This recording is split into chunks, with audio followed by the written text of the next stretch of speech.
Good morning everyone. कैसे हो भाई? स्टार्ट करें। डाउट था। हाँ बोलो क्या डाउट?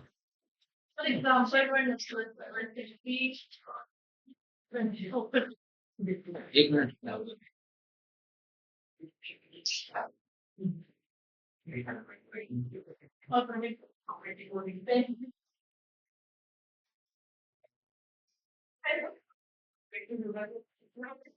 बताओ कौन सा एग्जाम्पल डाउटफुल है? 21।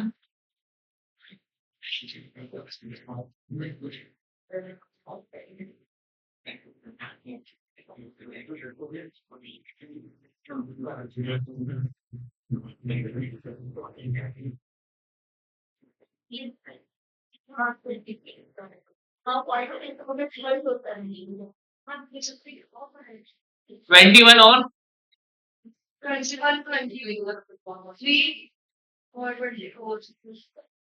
23 एंड 24। 21 वाला एग्जाम्पल देखो। There is a contract between A and B to sell car of A to B for rupees 2 lakh. On due date of performance, A asks B that he does not want to sell his car. Here the contract is voidable at the option of B. अब देखो इसमें voidable का क्या मतलब है वो समझना। दो लोग जब कॉन्ट्रैक्ट में होते हैं ना और एक पर्सन अपनी परफॉर्मेंस करने से मना कर देता है तो दूसरे पर्सन के पास कई ऑप्शंस होते हैं और उनमें से एक ऑप्शन होता है कि वो चाहे तो कॉन्ट्रैक्ट को कैंसिल कर सकता है। से फॉर एग्जाम्पल मैंने प्रॉमिस किया था आपको कि 11 तारीख को जैसे किसी मैंने छोड़ो किसी सैलून का आपने अपॉइंटमेंट लिया तो सैलून का अपॉइंटमेंट मान लो आपको 15 तारीख का था सुबह से 11 बजे का। 15 तारीख को आप सुबह 11 बजे वो सैलून की परफॉर्मेंस लेने के लिए तैयार हो लेकिन सैलून वाला किसी काम से बाहर चला गया तो उसने बोला कि सर 11 तारीख को है ना 14 तारीख को तो 11 बजे पॉसिबल नहीं है क्या अपन इसको एक दिन शिफ्ट कर सकते हैं क्या? तो आपने बोला नहीं मेरे पास तो टाइम नहीं है आगे। तो अगर कोई भी परफॉर्मेंस करने से मना कर देती है एक पार्टी जो भी डिसाइडेड टाइम है उस पर तो दूसरी पार्टी के पास ये ऑप्शन होता है कि वो कॉन्ट्रैक्ट को उसी वक्त क्या कर सकता है कैंसिल कर सकता है वॉइड कर सकता है। ठीक है इसीलिए नॉन परफॉर्मिंग पार्टी के कारण जो सेकंड पार्टी होती है उसके पास ऑप्शन होता है to make the contract cancel void. ठीक है उसे वॉइड बोलते हैं। ठीक है? तो इसीलिए वॉइडेबल हो गया द ऑप्शन ऑफ द है ना राइट पार्टी। क्लियर? अब जैसे आप मुझसे पढ़ने आए और मैं बोलूँ कि यार 5 दिन बाद में बैच स्टार्ट कर देंगे अभी तो कुछ काम हो गया अचानक से तो 5 दिन बाद में बैच स्टार्ट कर देते हैं तो आप बोलोगे नहीं सर फिर हमें लेट हो जाएगा हमें जल्दी सिलेबस करना है तो हम कहीं और से पढ़ लेंगे तो मैंने परफॉर्मेंस नहीं करने की वजह से आपने कॉन्टेंट क्या कर दिया कैंसिल कर दिया वॉइड कर दिया। ठीक है एग्जाम्पल नंबर 23। एग्जाम्पल नंबर 23 निकालो सभी। Contract that is immoral or opposed to the public policy are illegal in nature. Similarly, if R agrees has to purchase brown sugar, it is an illegal agreement. कोई भी ऐसा contract जो oppose to the moral policy होता है oppose to the public होता है उसे अपन क्या मानते हैं अनलॉफुल मानते हैं इलीगल मानते हैं। तो ब्राउन शुगर का मतलब यहाँ पर क्या है जो ड्रग्स आती है ना उसका ब्राउन शुगर दो तरीके की होती है। एक तो ब्राउन शुगर जो किसी को वेट लेस करना हो तो यूज करता है चाय में कॉफी में दूध में इन सब में। और दूसरी ब्राउन शुगर होती है जो ड्रग्स होती है ये ड्रग्स वाली ब्राउन शुगर का एग्जाम्पल। ठीक है तो इलीगल प्रोडक्ट है इसीलिए जैसे इमोरल का क्या मतलब होता है जो सोसाइटी के मोरल के अगेंस्ट हो से फॉर एग्जाम्पल ए ने बी को घर किराए पर दे रखा था। क्लियर? अब बी घर खाली नहीं कर रहा तो ए को बी से घर खाली करवाना है तो उसका कानूनन तरीका क्या हो सकता है कि आप कोर्ट में जाओ बी के अगेंस्ट केस फाइल करो। ठीक है ये तरीका सही है ना। लेकिन ए ने क्या किया दो गुंडे हायर किए और वो बी को धमका रहे हैं कि या तो घर खाली कर दो या मार देंगे। तो अब कौन सा तरीका इमोरल है? Second. First one was lawful कि आप कानून के थ्रू जाओ कोर्ट में जाओ कोर्ट से लीगल नोटिस सेंड करवाओ कितना टाइम का आपने इतने टाइम के लिए घर लिया था आपका कॉन्ट्रैक्ट एक्सपायर हो चुका है आपको घर खाली करना पड़ेगा। अगर आप नहीं करते तो कोर्ट आपके बाद में कोर्ट के सामने आपको है ना पेश होना पड़ेगा। तो ये तरीका तो लीगल है तो ये अनलॉफुल नहीं है लेकिन जो दूसरा तरीका मैंने बताया वो क्या है immoral opposed to the public policy society के अगेंस्ट है वो तरीका। क्लियर? Example number 21 23 24। 24 और देखो क्या है। अच्छा एक चीज बताओ आप इसे पढ़कर कौन कौन आया आज जो मैंने पढ़ाया था 1 2 3 4 5 6 7 8 9 जो नहीं पढ़कर आए बिल्कुल खड़े हो जाओ स्टैंड अप एवरीवन।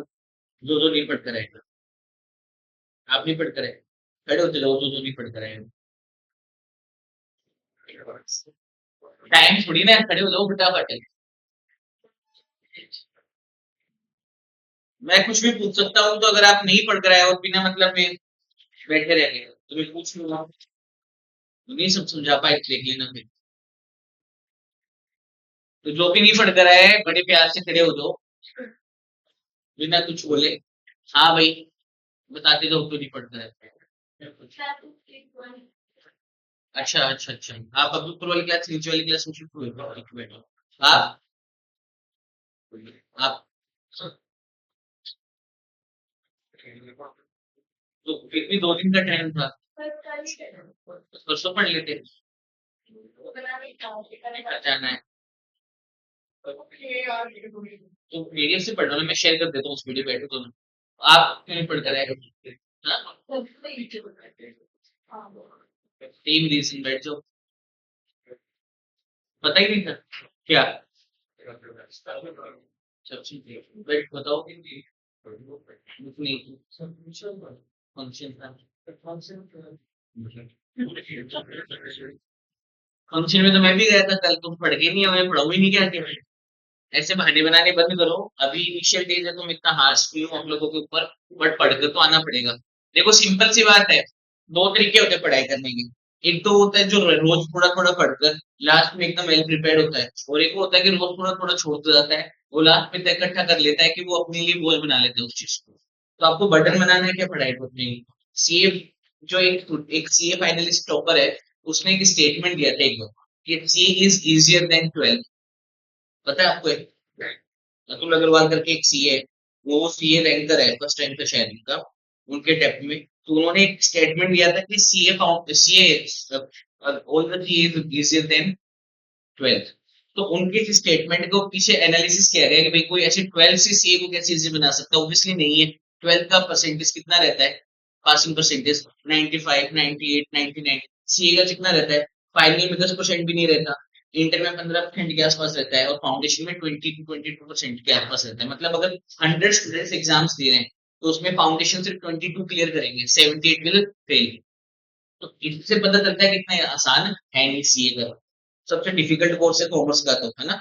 अब एमबीए को अपन कैट से फाइट करते हैं, वो भी डिफिकल्ट है, लेकिन वो कम्प्लीटली कॉमर्स का कोर्स नहीं, उसमें साइंस के बच्चे भी फाइट करते हैं। तो उसको आप इंटायरली कॉमर्स का कोर्स नहीं मान सकते। तो उनके इस स्टेटमेंट के पीछे लॉजिक क्या था पता है? You was so consistent. CA बनने के लिए सबसे जरूरी चीज ही कंसिस्टेंसी चाहिए। अच्छा, आज आप जितने भी बड़े नाम को देखते हो, चाहे वो किसी भी फील्ड में हो, इरिस्पेक्टिव ऑफ एनी फील्ड, चाहे वो बॉलीवुड में देख लो, चाहे क्रिकेट में देख लो, चाहे पॉलिटिक्स में देख लो, चाहे आप बिजनेस में देख लो, किसी भी फील्ड में देख लो, जो भी सक्सेसफुल पर्सन है, उनकी जब आप जर्नी जर्नी पढ़ोगे ना, तो उनमें एक चीज आपको कॉमन मिलेगी, वो है कंसिस्टेंट है। रोज सेम चीज करना, रोज सेम चीज। देख रहे हो कितने सारे प्लेयर्स है, जैसे एम एस धोनी है, विराट कोहली है, रोहित शर्मा है, ये कितने सक्सेसफुल है। तो ये क्या आप प्रैक्टिस करना छोड़ चुके हैं क्या? आपको क्या लगता है कि विराट कोहली के लिए इतना आसान होता होगा कि हर मैच में सेंचुरी मारे, मन में आए आराम से जाकर सो जाए, मस्त खाए पिए घूमे फिरे आराम से? नहीं, सारा काम वैसे करना पड़ता है उसे, तो जैसे रोज करते हैं। और जिन लोगों को एक चीज मजाक लग रही है ना, उनको सीए फाउंडेशन के रिजल्ट के बाद पता चल जाएगा। बड़े बड़े धुरंधर सीए फाउंडेशन में फेल हो चुके हैं, बड़े बड़े धुरंधर सीए फाउंडेशन पास करने के बाद सीए इंटर में फेल हो चुके हैं। तो ये तो मन से वहम निकाल देना कि हम तो सर कोई टॉप है, हमें तो कोई फेल कर ही नहीं सकता। कोई चाचा विधायक भी काम नहीं आते वहां, पता है इंस्टीट्यूट में। तो इसीलिए जो इरेगुलरिटी है ना नहीं पढ़ने की, ये सीए नहीं बना सकते आप। कितने लोग यहाँ पर सीए बनना चाहते हैं? वापस में एक सवाल कर रहा हूँ आप लोग से, बताओ, who wants to be CA? सभी बनना चाहते हैं, तो सभी को मेहनत करनी पड़ेगी। सब मेहनत करने के बावजूद मैं क्या बोल रहा हूँ, 100 में से 22% रिजल्ट रहता है खाली। मतलब 78 विल फेल, 22 विल पास।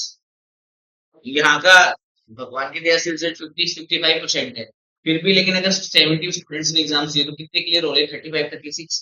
बाकी तो फेल ही हो रहे हैं ना। तो कहीं पर भी चले जाओ, आप कहीं से भी पढ़ लो। सबसे इंपॉर्टेंट चीज ये होती है कि आपको रेगुलर पढ़ना पड़ेगा। बहानेबाजी तो जिंदगी भर चलेगी। ऐसा मुझे नहीं लगता कोई भी पर्सन ऐसा है जो 12:30 तक क्लास होती थी आपकी, 12:30 तक होती ना क्लास। सैटरडे को 12:30 घर पे पहुंचा, मम्मी ने पापा ने बोला रेडी हो जाओ कहाँ जाना है, वो 1 बजे रेडी हो गया, सैटरडे को 1 बजे निकल गया, और आज सुबह 7 बजे आया।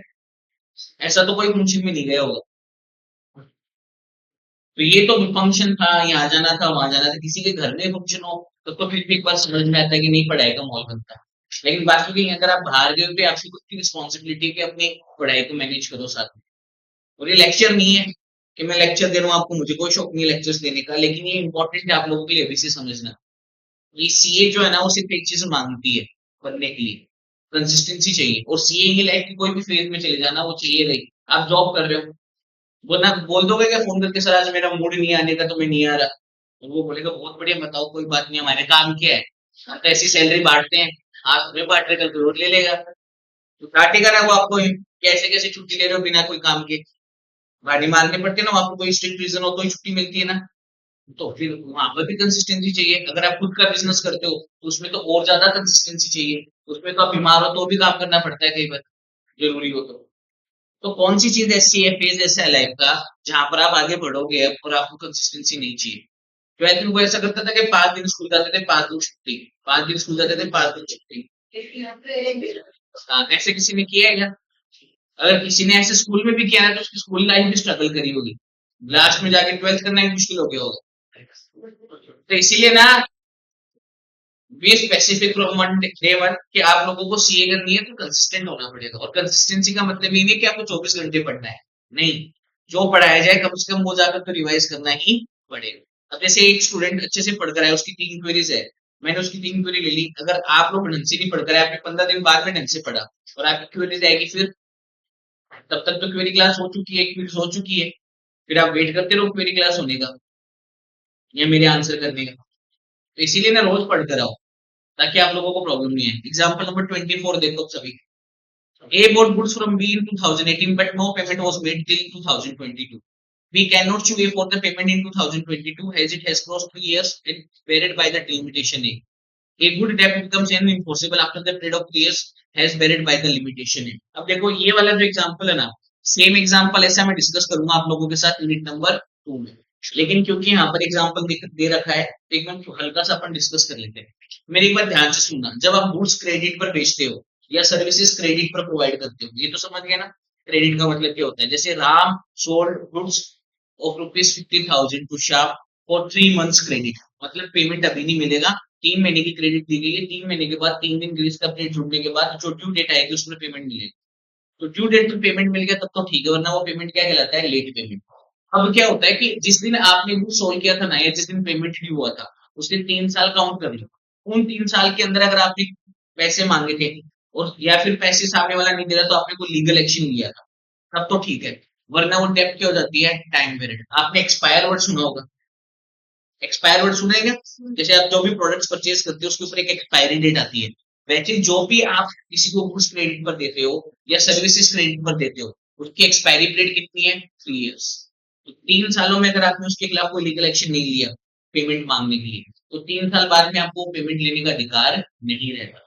अभी एग्जाम्पल वापस से डिस्कस करते हैं। ए ने बी से कुछ कब खरीदे थे, 2018 में, but no payment was made till 2022, लेकिन 2022 तक मतलब 4 साल निकल गए और कोई पेमेंट नहीं किया गया। B can not sue A for the payment in 2022, B A के खिलाफ 2022 में केस फाइल नहीं कर सकता, has it has cross 3 years, क्योंकि 3 साल निकल चुके हैं। And the end barred by the limitation act, और बैरिड होता है, बैरिड का मतलब जिसे आप मांग नहीं सकते। A good debt becomes unenforceable after the period of 3 years as buried by the limitation act. कोई भी good debt होती है, आपने किसी को लो फ्रूट्स बेचे, सब सही था, लेकिन उस डेब्ट के पैसे आपको कितने साल में रिकवर कर लेने चाहिए, 3 साल के अंदर। मान लो कोई नहीं दे रहा तो आपके पास दूसरा ऑप्शन होता है, क्या ऑप्शन होता है कि आप उसके खिलाफ शू केस फाइल कर दो 3 साल के अंदर अंदर। फिर वो अगर कोर्ट का फैसला 15 साल बाद आ रहा है तो कोई दिक्कत नहीं है, लेकिन आपको केस कब तक फाइल करना पड़ेगा, 3 सालों में। या तो पेमेंट ले लो, पेमेंट ले ले तब तो बात ही खत्म होगी ना, लेकिन प्रॉब्लम कहाँ आती है कि अगला पेमेंट नहीं कर रहा सर, तो केस फाइल करो 3 साल के अंदर अंदर। अगर आपने 3 साल का पीरियड उसकी बातों में निकाल दिया, कल दे दूंगा परसों दे दूंगा, 2 महीने रुको 4 महीने रुको, मेरे तो घर में हो गया, मेरे तो घर में हो गया, ऐसे करते करते करते करते अगला 3 साल निकाल चुका है। अब 3 साल के बाद आप लीगल एक्शन लेने जाओगे ना तो कोई लीगल एक्शन आपका एडमिसिबल नहीं। और मैं सिर्फ गुड्स सोल्ड ऑन क्रेडिट या सर्विसेज प्रोवाइडेड ऑन क्रेडिट की बात कर रहा हूँ, लोन्स वगैरह की प्रोवाइड बात नहीं कर रहा मैं। लोन्स लॉन्ग टर्म भी हो सकते हैं, 5 साल का लोन भी हो सकता है, 10 साल का लोन भी हो सकता है, उसका टाइम पीरियड ज्यादा हो सकता है। अपन किसकी बात कर रहे हैं, गुड्स सोल्ड ऑन क्रेडिट। यहाँ पर बी ने ए को गुड्स सोल्ड किया है क्रेडिट पर, लेकिन क्रेडिट के पीरियड का पेमेंट मांगने में उसने कितने साल लगा दिए? 4। तो 4 साल बाद में अगर ए उसको राजी राजी पैसे दे दे तब तो बात खत्म। अगर ए ने मना कर दिया कि मैं तो पैसे नहीं दूंगा भाई, तो बी ए से लीगली पैसे क्लेम नहीं कर सकता, बिकॉज 3 साल का पीरियड जा चुका। क्लियर? इसे बोलते हैं टाइम वेरिड डेब्ट, ऐसी डेब्ट जिसको मांगने का समय जा चुका है। क्लियर?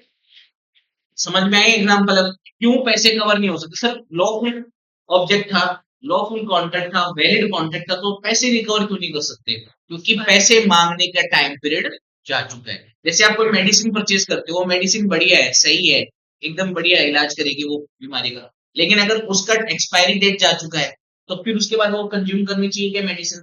नहीं करनी चाहिए ना, क्योंकि फिर तो हो सकता है कि वो इलाज तो करे नहीं जिस बीमारी के लिए आप ले रहे हो, बल्कि आपकी बीमारी को और ज्यादा बढ़ा दे, कोई भी इन्फेक्शन क्रिएट कर दे बॉडी में। तो इसीलिए हर चीज का एक समय होता है, और कोई भी गुड्स क्रेडिट पर सोल्ड किए हो या सर्विसेज क्रेडिट पर प्रोवाइड किए हो, तो उसे मांगने का कितना टाइम है? उस डेब्ट को मांगने का 3 साल। याद रखना ये चीज, कितना टाइम है? 3 साल। 3 साल चले गए तो अब आपके पास कानूनन रूप से वो डेब्ट मांगने का कोई राइट नहीं है। अगर आप कोर्ट में केस भी करोगे तो कोर्ट आपका केस एक्सेप्ट नहीं करेगा। क्लियर? और कोई क्वेरी है क्या किसी की? वॉइड कॉन्ट्रैक्ट और वॉइडेबल कॉन्ट्रैक्ट कहाँ गए? ये वाला था। ये void contract can not be enforced at all, it is enforceable only at the option of agreed party and not at the option of other party. Enforce का मतलब होता है कि वो लागू रह सकता है क्या, परफॉर्म किया जा सकता है क्या। ठीक है? वॉइड कॉन्ट्रैक्ट कभी परफॉर्म नहीं किया जा सकता, वो तो वॉइड हो चुका है, लेकिन वॉइडेबल कॉन्ट्रैक्ट परफॉर्मेबल है। अगर एग्रीड पार्टी चाहे तो उसे अभी भी वैलिड रहने दे सकती है। मैंने आपको बताया था ना कल कि वॉइडेबल कॉन्ट्रैक्ट का मतलब क्या था? जो है तो वैलिड, लेकिन एग्रीड पार्टी के पास ऑप्शन होता है कि उसे क्या कर सकती है? वॉइड कर सकती है। अब अगर एग्रीड पार्टी ने डिसाइड किया कि मैं तो कॉन्ट्रैक्ट वॉइड करूंगी, तो वो अनइन्फोर्सेबल हो जाएगा, और एग्रीड पार्टी ने कुछ नहीं किया तो अभी भी क्या है? वो इन्फोर्सेबल। तो वॉइडेबल कॉन्ट्रैक्ट में दोनों ऑप्शन है, वो इन्फोर्सेबल रह भी सकता है और नॉट इन्फोर्सेबल भी हो सकता है, लेकिन वॉइड कॉन्ट्रैक्ट में ऐसा कोई ऑप्शन नहीं है। जब वो वॉइड हो गया तब वो वॉइड हो गया। क्लियर? और कोई किसी को कोई डिफरेंस या कुछ भी पूछना हो? ठीक है, आगे चले, आगे का पढ़े हम। चलो, हाँ जी भाई, देखो क्या क्या डिस्कस कर चुके हैं अपन। टाइप्स ऑफ कॉन्ट्रैक्ट पढ़ रहे थे, करेक्ट? टाइप्स ऑफ कॉन्ट्रैक्ट में अपन दो बेसिस पर टाइप्स ऑफ कॉन्ट्रैक्ट डिस्कस कर चुके हैं, पहले उनको हल्का से रिवाइज कर लेते हैं 5 मिनट में। पहला अपन ने पढ़ा था परफॉर्मेंस के बेसिस पर। परफॉर्मेंस के बेसिस पर दो तरीके के कॉन्ट्रैक्ट होता है, एक तो होता है एग्जीक्यूटेड, एक होता है एग्जीक्यूटेड। ऐसा कॉन्ट्रैक्ट जिसमें दोनों पार्टी अपना अपना परफॉर्मेंस पूरा कर चुकी है, उसे अपन एग्जीक्यूटेड कॉन्ट्रैक्ट बोलते हैं। मैंने आपको गुड्स बेच दिया, आपने मुझे पेमेंट कर दिया, तो मैंने अपना प्रॉमिस पूरा कर दिया गुड्स डिलीवर करने का, आपने अपना प्रॉमिस पूरा कर दिया पेमेंट करने का, तो ये कॉन्ट्रैक्ट क्या कहलाएगा? एग्जीक्यूटेड। क्लियर? एग्जीक्यूटिव में दो तरीके के होते हैं, एक होता है बायलैटरल एंड यूनिलैटरल। ऐसा कॉन्ट्रैक्ट जिसमें दोनों पार्टी ही अभी तक परफॉर्म नहीं की हो, दोनों की परफॉर्मेंस बाकी हो, उसे क्या बोलेंगे? Bilateral executive contract. और ऐसा कॉन्ट्रैक्ट जिसमें एक पार्टी परफॉर्म कर चुकी है, एक ही परफॉर्मेंस करना बाकी है, उसे क्या बोलेंगे? यूनिलैटरल। ठीक है? मैंने आपको गुड्स डिलीवर कर दिए, लेकिन आप पेमेंट 3 महीने बाद करोगे, तो मैं तो अपना परफॉर्मेंस पूरा कर चुका हूँ, प्रॉमिस पूरा कर चुका हूँ, आपका प्रॉमिस पूरा करना बाकी है। इसे अपन क्या बोलेंगे? Unilateral, unilateral executive contract. अच्छा, बायलैटरल एग्जीक्यूटिव कॉन्ट्रैक्ट का एग्जांपल, मैं 3 महीने बाद आपको गुड्स डिलीवर करूंगा, आप 3 महीने बाद मुझे पेमेंट करोगे, आपने एडवांस बुकिंग करवाई। जैसे आईफोन 17 प्रो लॉन्च हो गया, 3 महीने पहले कंपनी ने लॉन्च निकाल दिया उसका, फोन 3 महीने बाद अवेलेबल हो गया, आज ही आप बुकिंग करा कर बैठ गए। अब एडवांस बुकिंग के अगर आपको पैसे देने पड़े पूरे के पूरे, तब तो बात अलग है, लेकिन आपने सिर्फ बुकिंग करवाई है और पैसे आपको तभी देने जब डिलीवरी मिलेगी, तो वो आज के दिन कैसा है? Bilateral executive contract. Half payment किया तो हाफ पेमेंट के लिए तो वो यूनिलैटरल है, और हाफ पेमेंट के लिए वो बायलैटरल। समझ गए? दो भागों में डिवाइड हो जाएगा contract. For half payment it becomes unilateral executive contract, और half payment it becomes bilateral executive. ठीक है? चलो भाई, सेकंड पॉइंट है on the basis of validity. Validity के आधार पर अपने 5 तरीके के कॉन्ट्रैक्ट डिस्कस किए थे। ऐसा कॉन्ट्रैक्ट जिसमें वैलिड कॉन्ट्रैक्ट के सारे एसेंशियल्स मौजूद हो, जिसे अपन क्या बोलते हैं? Valid contract. सर्वगुण संपन्न एक वर्ड होता है। सर्वगुण संपन्न का मतलब क्या होता है? जिसमें सारे गुण मौजूद हो, ऐसा कोई दुनिया में है नहीं, लेकिन वर्ड तो है ना। तो ऐसे वैसे वैलिड कॉन्ट्रैक्ट क्या होता है, जिसमें वैलिड कॉन्ट्रैक्ट के सारे एसेंशियल्स मौजूद, वो वैलिड कॉन्ट्रैक्ट कहलाता है। दूसरा क्या पढ़ा था अपन ने, कॉन्ट्रैक्ट, एक ऐसा कॉन्ट्रैक्ट जो जब किया गया था तब तो सर कुछ संबंध था, वैलिड था, सब सही था, लेकिन बाद में जाकर क्या हो गया, उसमें सुपरवेनिंग इम्पॉसिबिलिटी ऐड हो गया और उसने कॉन्ट्रैक्ट को क्या बना दिया, अनइंफोर्सेबल, नॉट परफॉर्मेबल। ठीक है, clear. Then we have discussed voidable contract, ऐसा कॉन्ट्रैक्ट जो एग्रीड पार्टी के ऑप्शन पर वैलिड है, मतलब अगर एग्रीड पार्टी चाहे तो रीजनेबल टाइम में इस कॉन्ट्रैक्ट को वॉइड करवा सकती है, और अगर एग्रीड पार्टी ने कोई एक्शन नहीं लिया तो वो वैलिड ही रहेगा। मैंने गन पॉइंट पर आपकी स्कूटी मेरे नाम करवा ली, अब अगर आप रीजनेबल टाइम में जाकर कोर्ट में जाकर ये साबित कर देते हो कि मैंने आपके साथ, है ना, वो क्या बोलते हैं उसको, मैंने थ्रेटन किया, आपको डराया धमकाया है, तो फिर तो कोर्ट क्या करेगा, आपको आपकी स्कूटी वापस दिला देगा, मुझे मेरा पेमेंट वापस दिला देगा, मतलब कॉन्ट्रैक्ट को क्या कर दिया, वॉइड कर दिया। लेकिन अगर आपने कोई लीगल एक्शन नहीं लिया तो वो वैलिड माना जाए। तो ऐसा कॉन्ट्रैक्ट जो दोनों तरफ जा सकता है, it could be void, it could be valid at the option of agreed party. Agreed party का मतलब जिसकी कॉन्सेंट फ्री नहीं है। ठीक है, मैंने आपको डराया धमकाया तो किसकी कॉन्सेंट फ्री नहीं है, आपकी। तो आपके ऑप्शन पर डिपेंड करेगा कि वो वैलिड रहेगा या वॉइड होगा, इसलिए इसमें दोनों है, वॉइड एबल, जिसे वॉइड किया जा सकता हो, वॉइड है नहीं, किया जा सकता है, लेकिन किसके द्वारा किया जा सकता है, एग्रीड पार्टी के द्वारा। क्लियर। उसके बाद अपन ने डिस्कस किया था इलीगल एग्रीमेंट, ऐसा एग्रीमेंट जिसमें पर्पस जो है वो प्रोहिबिटेड बाय लॉ है, कानून के द्वारा मना किया गया है कि आप ये मत करना, गलत बात है, ये करोगे तो सजा होगी। जैसे अफीम बेच रहे हो आप किसी को, और उसने आपसे अफीम खरीदने के लिए कॉन्ट्रैक्ट कर लिया, ठीक है, अफीम ले लिया आपसे, आपको पेमेंट नहीं दिया, तो जा पाओगे क्या कोर्ट के पास ये बोलने, बोले सर मेरा पैसा बाकी है, इस आदमी के अंदर मेरा पैसे दिलाओ, बोले दिला देंगे पैसा, लेकिन पहले तुम ये बताओ तुमने दिया क्या था इसको जो इसके बदले पैसा मांग रहे हो, बोले सर कुछ नहीं, एक किलो अफीम ही सप्लाई करी थी खाली। तो पुलिस या फिर कोर्ट जो है ना, वो आपको पैसे दिलाने की कोशिश नहीं करेगा, आपको जेल में डालने की कोशिश करेगा, because it is a punishable offence. समझ गए। तो जो चीजें कंप्लीटली अनलॉफुल है, कानून के बिल्कुल खिलाफ है, उन्हें अपन क्या बोलते हैं, इलीगल बोलते हैं, और इलीगल चीजों के लिए किया गया एग्रीमेंट वॉइड एग्रीमेंट कहलाता है, कभी भी वो वैलिड कॉन्ट्रैक्ट नहीं मिलता। एग्रीमेंट वर्ड क्यों यूज कर रहा हूं इसके साथ, क्योंकि ये कभी कॉन्ट्रैक्ट बना ही नहीं। क्लियर। और लास्ट है अनइनफोर्सेबल कॉन्ट्रैक्ट, ऐसे कॉन्ट्रैक्ट जो है तो वैलिड, लेकिन किसी कारण की वजह से इनको टेम्परेरी रीजंस की वजह से परफॉर्म नहीं किया जा सकता, उन्हें अनइनफोर्सेबल कॉन्ट्रैक्ट बोला जाता है। जैसे दो कंट्रीज के बीच में, लोगों के बीच में कॉन्ट्रैक्ट किए हुए हैं, लेकिन उन दो कंट्री के बीच में वॉर ब्रेकआउट हो गया, युद्ध छिड़ गया, तो जितने टाइम तक युद्ध चल रहा है ना, उतने टाइम तक उन दोनों कंट्री के लोगों के कॉन्ट्रैक्ट क्या हो गया, आपस में अनइनफोर्सेबल, वो है तो वैलिड लेकिन अभी परफॉर्म नहीं किए जा सकते। क्लियर। तो ये हो गया आपके दो तरीके के पार्ट जो अपन ने ऑलरेडी डिस्कस करने हैं, on the basis of performance and on the basis of validity. अब यहाँ तक किसी को कुछ भी डाउट है, कोई समस्या, कोई परेशानी, तो पूछ सकता है। कोई ऐसा है जिसने क्लासेस मिस की हो बीच में इन दोनों टॉपिक की, आपने जैसे नहीं लिए क्लासेस, तो यूट्यूब पर सारी क्लासेस अवेलेबल है, आप एक बार ले लेना। वैसे तो मैं रिवाइज कराता रहूंगा, लेकिन फिर भी आप एक बार क्लास ले लेना, ठीक है ना, वो सही रहेगा। और कोई जिसने मिस की हो क्लासेस, नहीं, तो आप लोगों को पता होगा ये सब, कुछ पूछना है तो पूछ सकता है बाद में भी में। Anybody has any doubt about these two topics? Types of contract on the basis of performance, types of contract on the basis of validity. आगे चले, डन यहाँ तक। चलो एक लास्ट है टाइप्स ऑफ कॉन्ट्रैक्ट में, on the basis of formation.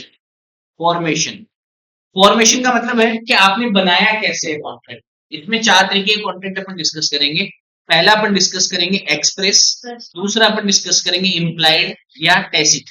अब देखो टैसिट और इम्प्लाइड थोड़ा सा डिफरेंट होता है, लेकिन उसे अपन सेम ही मानेंगे क्योंकि बुक में उसको सेम ही मान रखा है, और जो डिफरेंस है वो नेग्लिजिबल है, मतलब सॉरी इग्नोरेबल है, उसको इग्नोर किया जा सकता है, वरना कंफ्यूजन क्रिएट हो जाता है।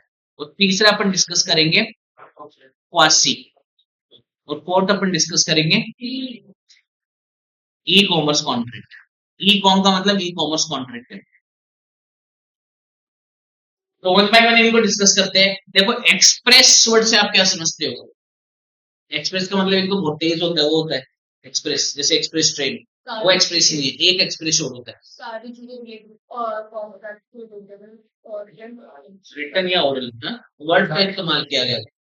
बोलकर जो चीज की गई है, लिखकर जो चीज की गई है। जिन भी कॉन्ट्रैक्ट के अंदर आपने शब्दों का इस्तेमाल किया है, वो शब्द रिटर्न भी हो सकते हैं, वो शब्द ओरल भी हो सकते हैं, उन्हें अपन क्या बोलते हैं, एक्सप्रेस कॉन्ट्रैक्ट। जैसे आपने हमसे पूछा कि सर हम सीए फाउंडेशन की कोचिंग करना चाहते हैं, आप करवा दोगे क्या? हमने बोला बिल्कुल करवा दें।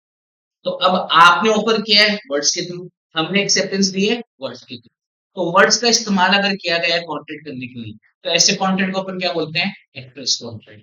ए ने बी से पूछा कि मैं अपना घर 50 लाख रुपए में बेचना चाहता हूँ, ये शिफ्ट हो रहे हैं, जैसे झुंझुनू में उसका घर है, झुंझुनू से वो मान लो जयपुर शिफ्ट हो रहा है, तो वो परमानेंटली जयपुर जा रहे हैं, तो वो सोच रहे हैं झुंझुनू वाला घर बेच ही दूं, कौन तो ध्यान रखेगा, अकेला आदमी है, ठीक है।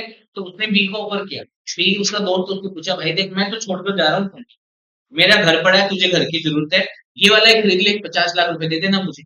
तो ए ने बी को जो ऑफर दिया है वो किसके थ्रू दिया है, वर्ड्स के थ्रू, शब्दों का इस्तेमाल हो रहा है, शब्द के थ्रू पूछ रहा है ए बी से। और बी ने बोला हाँ भाई मैं खरीद लूंगा, मुझे चाहिए भी, और घर भी बढ़िया है, 50 लाख रुपए, रेट भी रिजनेबल है, तो चल।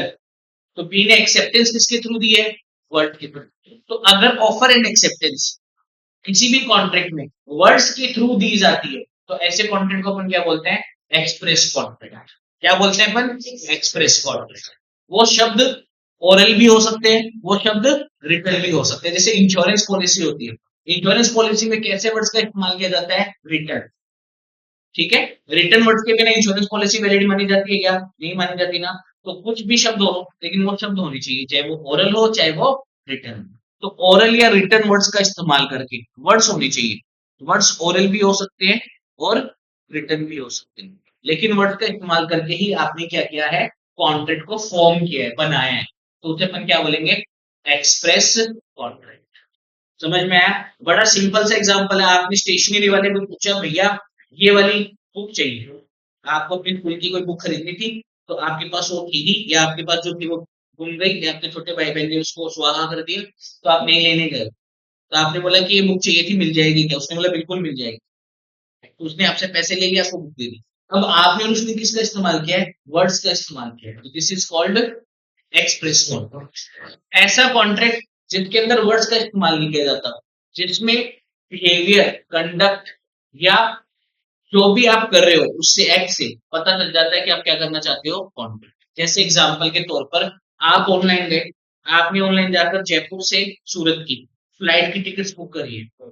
अब आप बोल रहे हो क्या फ्लाइट वाले को, आवाज दे दे के, अरे फ्लाइट वाले टिकट बुक करनी है, टिकट टिकट बुक कर दे मेरी, नहीं। आप सिंपली एक एक्ट कर रहे हो, और उस एक्ट के थ्रू आपने क्या कर ली, बुकिंग कर ली। दिस इज कॉल्ड इम्प्लाइड या टैसिट कॉन्ट्रैक्ट। एक एग्जांपल और, एटीएम मशीन से विड्रॉल किया गया कभी, तो एटीएम मशीन को पहले बोलते हो एटीएम मशीन पैसे दे, एटीएम मशीन बोलती नहीं यार नहीं दूंगी, ऐसा कुछ होता है?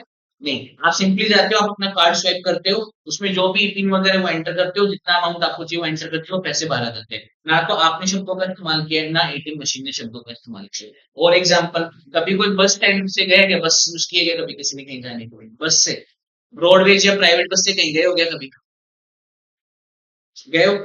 तो जो बस होती है, जब वो बस स्टैंड पर आके लग रही है और उस पे बोर्ड लग रखा है पिलानी झुंझुनू जयपुर, तो इसका मतलब है बस पिलानी से जयपुर जाएगी।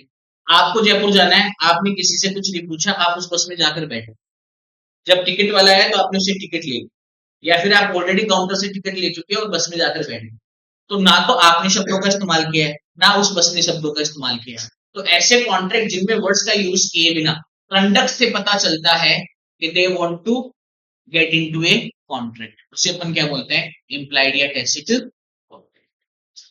ठीक है। ऑप्शन सेल देखिए अभी आपने, ऑप्शन सेल जैसे आईपीएल का ऑप्शन, आईपीएल के ऑप्शन में अगर आप बिड कर रहे हो, तो आपका बिड करना क्या कहलाता है, ऑफर करना, और सामने वाला अगर हैमर मार रहा है, इसका मतलब क्या कहलाता है, एक्सेप्टेंस करना। तो वो चिल्ला चिल्ला कर नहीं बोल रहा ग्लेन मैक्सवेल हमें खरीदना है, हमें खरीदना है ग्लेन मैक्सवेल, नहीं।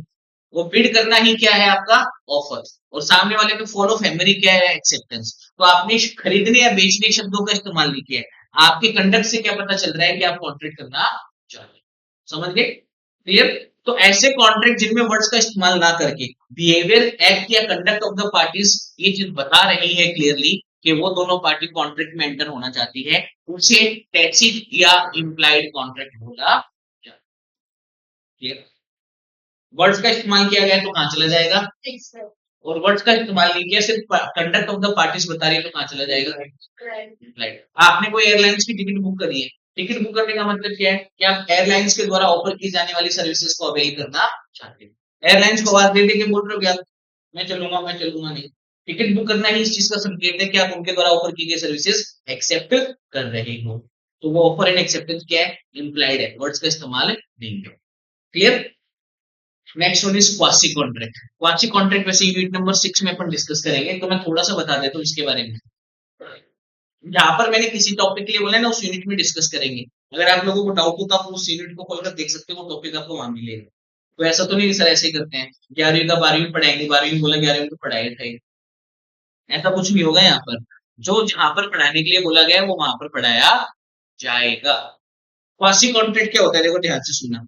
कई बार क्या होता है कि आपने कोई कॉन्ट्रैक्ट नहीं किया, वो कॉन्ट्रैक्ट आपके पल्ले पड़ गया, गले पड़ जाना जिसको बोलते हैं ना, वो क्वासी कॉन्ट्रैक्ट कहलाते हैं। एक एग्जांपल देता हूँ। आप कहीं ट्रेन से जा रहे थे, ठीक है, एक पैसेंजर आपके साथ बैठा है, आपकी थोड़ी बहुत बातचीत हो गई, वो पैसेंजर को आप थोड़ा बहुत जानने लग गए या नहीं भी जानते मान लो, वट एवर इट इज। अब वो पैसेंजर ने क्या किया, गलती से उसकी उसका स्टेशन उसका स्टॉप आपके स्टॉप से पहले आ गया और वो नीचे उतर गया और उसका कोई बैग वही रह गया, आपने वो बैग उठा लिया। है सुन एज आपने वो बैग उठाया ना, आपके ऊपर उस बैग को ध्यान रखने की जिम्मेदारी आ गई। क्या आ गई? उस बैग को ध्यान रखने की जिम्मेदारी। ये जो बार बार ओटीपी आता है ना, ये कोई नंबर से किसी ने कुछ किया होता तब आते हैं ना, ये है ना। ओटीपी आते हैं अलग अलग तरीके के, बिना मतलब में।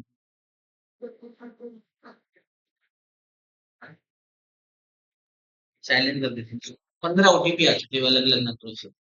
ये किसी ने मेरा नंबर डाल दिया होगा, आप में से कोई होगा। हर बैच में मेरे साथ होता है ऐसा। पता नहीं क्या स्वाद आता है। अब फोन साइलेंट हो गया, मैं तो डिस्टर्ब हो रहा नहीं, जिसने डाला वो डिस्टर्ब होते रहो। ठीक है। क्वासी कॉन्ट्रैक्ट समझ में आ गया? ऐसे कॉन्ट्रैक्ट जिनमें ना तो आपने ऑफर किया है, ना आपने कोई एक्सेप्टेंस की है, ना आपको कोई कंसिडरेशन मिल रहा है, लेकिन मॉरल ऑब्लिगेशन की वजह से ऐसे कॉन्ट्रैक्ट्स को आपको निभाना पड़ेगा, वो क्वासी कॉन्ट्रैक्ट कहलाते हैं। कोई आपके घर पर कुछ लेकर आया था अपना, और वो कुछ गलती से भूल गया, अब आपको उस का या तो ध्यान रखना पड़ेगा या उसको वापस लौटाना पड़ेगा। किसी का खोया हुआ पर्स आपने उठा लिया, किसी का खोया हुआ बैग आपने उठा लिया, तो अब आपको वो पर्स उसको लौटाना पड़ेगा या आपको पुलिस को देना पड़ेगा। तो ये जो ऑब्लिगेशन आपको निभाना पड़ रहा है ना, बिना कॉन्ट्रैक्ट किए हुए, ऐसे कॉन्ट्रैक्ट्स को अपन क्या बोलते हैं? Quasi contract. तो they are exception of normal contract. Normal contract में मैंने क्या बताया था? ऑफर चाहिए, एक्सेप्टेंस चाहिए, कंसिडरेशन चाहिए, इनफोर्सेबल बाय लॉ चाहिए। जब ये चारों जुड़ेंगे तब क्या बनेगा? कॉन्ट्रैक्ट बनेगा। बोला था ना मैंने खुद ने। लेकिन ऐसे कॉन्ट्रैक्ट जिनमें इन चारों की रिक्वायरमेंट नहीं है, सिर्फ क्या चाहिए? Enforceable by law. एक ही चीज चाहिए, उसी की वजह से आपको इन्फोर्स करना पड़ेगा, लागू करना। ठीक है। इसका बेस्ट एग्जांपल है फाइंडर ऑफ द गुड्स। किसी का खोया हुआ गुड्स किसी को मिल गया हो। जैसे मैं रास्ते से जा रहा था, कोई भेलपुरी नहीं खा रहा था, मेरा पर्स गिर गया मान लो, और आपने वो पर्स उठा लिया।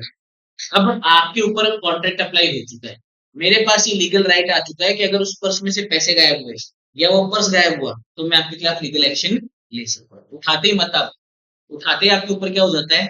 ऑब्लिगेशन आ जाता है to return the purse, not to use the purse. कैसे होते हैं वो अपन ग्रेड नंबर 6 में डिस्कस करेंगे। ठीक है ना। Then and last is e commerce contract. इसके बारे में सबको पता होगा। ऐसे कॉन्ट्रैक्ट जो इलेक्ट्रॉनिक मीडियम के थ्रू किए जाते हैं। जैसे अमेजन से आपने कोई गुड्स खरीदी, आपने हॉटस्टार का सब्सक्रिप्शन लिया, जो कि आजकल जियो हॉटस्टार हो चुका है। ठीक है। आपने नेटफ्लिक्स का सब्सक्रिप्शन लिया। These all R E commerce contract. ऐसे कॉन्ट्रैक्ट जिनमें आप गुड्स या सर्विसेज का अवेलमेंट ऑनलाइन मीडियम के थ्रू एक्सेस कर रहे हो, उसे अपन क्या बोलते हैं? ई कॉमर्स कॉन्ट्रैक्ट। अगर हम एयरलाइंस पेमेंट ऑनलाइन करते हैं तो ई कॉमर्स में आएगा, दोनों में आएगा, ई कॉमर्स में भी आएगा और इम्प्लाइड में भी आएगा। ये कोई वर्सेस नहीं है कि express versus implied versus quasi versus e commerce, नहीं। खाली वर्सेस तो ये दो है, या तो एक्सप्रेस होगा या इम्प्लाइड होगा। उसके बाद वो ई कॉमर्स में भी आ सकता है, वो नॉट ई कॉमर्स में भी आ सकता है। जैसे आपने किसी दुकान से कोई गुड्स खरीदा तो वो ई कॉमर्स नहीं है, लेकिन अगर आप यही किसी से ऑनलाइन बात करके खरीद रहे हो तो वो किस में आएगा? ई कॉमर्स में है। ठीक है। क्लियर? जैसे क्या होता है कि बहुत सारे लोग होते हैं जो अपना प्रोडक्ट ऑनलाइन सेल करते हैं, तो उनको उन्होंने आपको फोन किया कि मैम हम ये सर्विसेज प्रोवाइड करते हैं, सर हम ये सर्विसेज प्रोवाइड करते हैं, आप हमारी सर्विसेज अवेल कर सकते हो, ये फिर आपने उनसे कोई सर्विसेज ले ली। जैसे पुराने टाइम पर फोन में नहीं होता था क्या, 4 दबाओ कॉलर ट्यून बनाओ, वैसे वाला। तो वो सब किस में आते हैं, ई कॉमर्स कॉन्ट्रैक्ट्स में। तो ये सबसे अच्छा एग्जांपल है सब्सक्रिप्शन ऑफ नेटफ्लिक्स, ये तो आप कनेक्ट कर ही लोगे। या फिर अमेजन से कुछ खरीदना, फ्लिपकार्ट से कुछ खरीदना, ये सब किस में आते हैं, ई कॉमर्स कॉन्ट्रैक्ट में आते हैं। तो any contract which is done through internet is called e-commerce done। अब मुझे बताओ यहाँ पर किसी को कुछ पूछना है यहाँ पर आके, अपने एक मेजर टॉपिक कंप्लीट होता है। Anybody has any doubt? On the basis of performance, there are two types of contract. One is executed and another one is executed. Executed is divided into two parts: bilateral, unilateral. Validity के आधार पर 5 तरीके के: valid contract, voidable contract, illegal agreement and unenforceable contract। और formation के आधार पर 4 तरीके के: एक्सप्रेस, implied या tacit, quasi and e-commerce। ठीक है। अब इसमें देखो, क्वासी कॉन्ट्रैक्ट आपको अगर ज्यादा समझ में नहीं आया ना, तो भी कोई हेडेक वाली चीज नहीं है, मैंने समझाया ही नहीं है ज्यादा। मैंने तो सिर्फ इतना बोला है कि ऐसे कॉन्ट्रैक्ट जो आपको मजबूरी में निभाने पड़ रहे हो, उन्हें क्वासी कॉन्ट्रैक्ट बोला जा सकता है। किसी का खोया हुआ पर्स आपको मिल गया, अब आपने बोला था क्या कि भाई तू 11:15 में पर्स गिरा देना, मैं 11:16 में पर्स उठा लूंगा? नहीं, ऐसा कुछ डिसाइडेड नहीं था। It was, there was no offer, there was no acceptance, there was no consideration. आपको क्या मिल रहा है उस पर्स का ध्यान रखने के बदले? कुछ नहीं। समझ गए? तो इसीलिए ऐसे कॉन्ट्रैक्ट्स क्या कहलाते हैं, क्वासी। और ई कॉमर्स कॉन्ट्रैक्ट तो आप सब कनेक्ट कर सकते हो। Anything which is done through electronic medium is called E commerce contract. आपने अमेजन से कोई गुड्स खरीदा, ई कॉमर्स कॉन्ट्रैक्ट है। आपने आप ऑनलाइन अपना कोई प्रोडक्ट सेल किया, ई कॉमर्स कॉन्ट्रैक्ट है। जैसे भी ये था क्या, वो पहले एक ऐप आती थी ना जिसके ऊपर आप अपने सेकंड हैंड गुड्स सेल करते थे, कौन सी ऐप थी वो? ओएलएक्स। ओएलएक्स पे बेचते, है ना? तो आपने अपने कोई पुराने फोन को उस पर बेचा, तो वो क्या है, ई कॉमर्स कॉन्ट्रैक्ट है। करेक्ट। इसके आगे अपन पढ़ेंगे, देन नेक्स्ट टॉपिक नया टॉपिक स्टार्ट करेंगे।